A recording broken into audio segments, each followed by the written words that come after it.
It's the Real Estate Podcast, brought to you by ANZ Home Loans for financial well-beings. And welcome back to another episode of the Real Estate Breakfast as we talk property news 7 days a week, as heard on iHeartRadio, Spotify, Apple Podcasts, as well as Amazon. And a brand new month, the first day of May, as we track through the real estate landscape together for 2024. And good morning if you are in Melbourne today. Perhaps you are in the car driving to work, because we know that we've got a large drive time traffic there. And that is the great thing about podcasts. You know, you can treat us like a radio station. Bluetooth these days makes it very, very easy to use your car stereo speakers.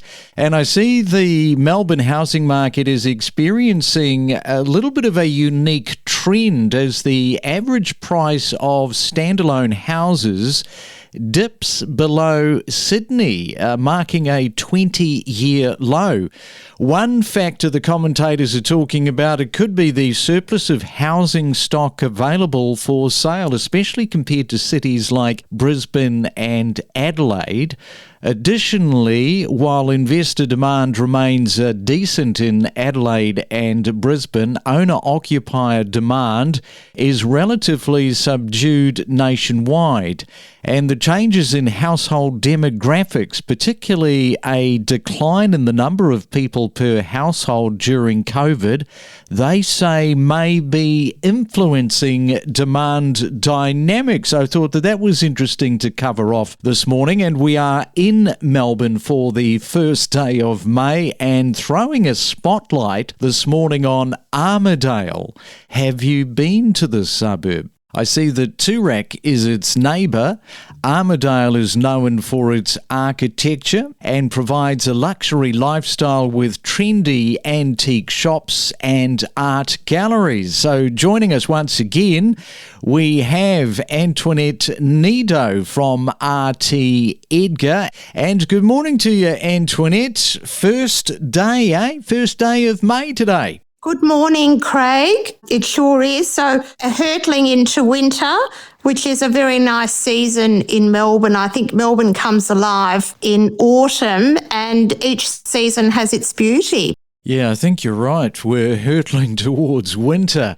So Armadale, we are going to find out about the dollar side of the suburb in just a moment in terms of the median pricing. But first off, for those listeners contemplating buying in Armadale, what is the offering for people to enjoy about this Melbourne exclusive area? Look, I think it's a very vibrant suburb. The demographic really reflects what it has to offer. So a fabulous shopping strip. So High Street Armadale has really taken over from Chapel Street in South Yarra and Paran, and most of the really good boutiques have been priced out of Chapel Street, which traditionally was the fashion strip in Melbourne, and you've got this thriving fashion hub in High Street Armadale, and that's attracted a lot of vibrancy, great cafes, great activities. And it's quite different to Toorak in Melbourne, that you've got young families. It's a great suburb to live for young families. So a fun fact about Armadale is that Toorak Station is actually located in Armadale in the Beatty Village, which is one of my favourite spots to have a glass of wine or a coffee. Fabulous spot there. And there's also an Armadale station, which is a 12-minute ride into Flinders Street in the city. All right, so there you go, just 12 minutes into the city, and that's pretty important these days for workers not caught up in these long commute times to the CBD. We'll come back in just a moment. We'll continue our spotlight on Armadale, and next we're going to have a look at the median house price and break down some of those important numbers. We'll do that after this. Every morning from 6 a.m, we bring you the latest real estate news with diverse perspectives from leading industry experts. We deliver the most property podcasts across Australia every week. Well, here's something to think about. Why are homeowners opting for black roofs? Well, many choose them without considering their heat impact. In fact, an interesting report on the ABC yesterday was talking about the cost factor, and one participant saved $15,000 by using mass-produced black tiles, while some, on the other hand, simply prefer the modern aesthetic for their home. Now, the problem with this is that black roofs are raising roof cavity temperatures by up to 10 degrees Celsius compared to lighter roofs. And how much more expensive, I hear you say? Well, the experts estimate an extra $700 in annual electricity costs for cooling dark-roofed homes.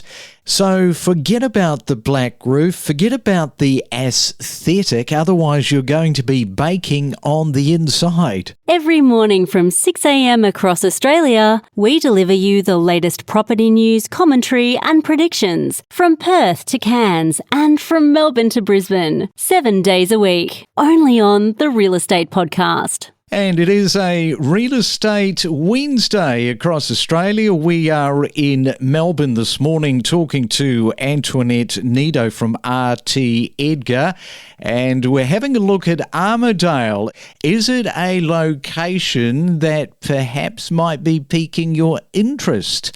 Well, we're going to right now have a look at the median house price, and let's break all of that down with some of those important numbers, Antoinette, for the listeners. So the median house price as at March 2024 was around 2.5 million, and that compares to about 5.5 million for Toorak. So you're getting much better value in Armadale than Toorak, and hence that's why it's been very popular with, say, some of my clients will be buying homes for their children in Armadale because you get more value, a larger land size and more for your money than you do in, say, Toorak. Also, Armadale has had very good growth, so up 5.5% in the last 12 months. And it's got beautiful tree-lined streets, pretty homes, a lot of Victorian and Edwardians, and some beautiful streets like, Hampton Street, Armadale. And that's holds currently the suburb record was for number 52 Hampton Road, Armadale, a magnificent Victorian home on a very large parcel of land. And that's sold for $26.5 million about 2 years ago in June 2022. So it certainly packs a punch in terms of the quality offering of real estate. Okay, so there's a bit of a dollar value in Hampton Road there in Armadale. What about the makeup of the population? Sometimes people can move into areas and they don't really take a look at the population demographic breakdown, and the demo really does paint a bit of a story. So how does the paint look in terms of demographic for Armadale? I think if you're comparing it to, say, South Yarra and Toorak, Armadale is a younger demographic, and it's particular a young family demographic because, as we said earlier, it offers value buying compared to the more expensive suburbs of South Yarra and Toorak. So if you're a young family, you have got the opportunity to buy a 3-bedroom home on a reasonable parcel of land with parking for around that sort of, 2 to 4 million. So, for example, a 4-bedroom home in Armadale will cost you around 4.3 million compared to in Toorak, a 4-bedroom home is going to be costing you $6.5 million or more. So quite the value buying. And that's reflected then that you've got young professionals and young families buying in the area. And as I said before, a lot of my clients from Toorak are helping their children buy homes in this area. And just picking up on your point there about people looking at Armadale because perhaps Toorak is just outside of the price range. If you have a look at what's been happening, particularly in Toorak since COVID and the way the prices have escalated, how many of those sort of clients have you come across where they've said, gee, I'd love to move into Toorak, but suddenly Armadale is looking that much more attractive because I can afford it? Certainly, that is a trend that I'm seeing on the ground, particularly with young families. They're saying, well, if I have $6 or $7 million, I'm going to get something really good in Armadale, 4 bedrooms, pool. They're going to get a lot more bang for their buck in Armadale compared to Toorak. And what has actually grown more? Has it been Armadale keeping up in terms of those price adjustments with Toorak, or has Toorak sort of sailed off into the sunset when you compare the two? It is a good question. So Toorak is really in a league of its own in terms of its growth. If you have a look at the median house price in the last 12 months, based on the statistics, they're fairly much on a par. But if you drill down, the prices, particularly in the 10 million plus price bracket in Toorak, has really gone ahead in leaps and bounds, more than Armadale or Melbourne. All right, so that gives us a little bit of a breakdown, a little bit of a story on Armadale this morning with Antoinette Nido. She is right across these suburbs, especially Toorak. Antoinette, thank you for that, and enjoy your first day of May on this Wednesday morning. Thanks, Craig. Same to you. Don't navigate the real estate market alone. Let us help guide you in the world of real estate every day. Make better informed decisions with the latest news and insights. Ready to step up your property knowledge? Access powerful insights with us. So in terms of the way the industry is regulated, perhaps first off, Veronica, talk to that for our real estate audience so that we can better understand some of the processes in place. Yes, it's become a bit fashionable to become a buyer's agent, and it's good on one hand, but it's actually could be quite diabolical for consumers on another. And why I say that is because our regulators and the licensing regime hasn't seemed to have cottoned on to the risks associated to consumers with working with buyer's agents that aren't that experienced or don't have that greater depth of knowledge.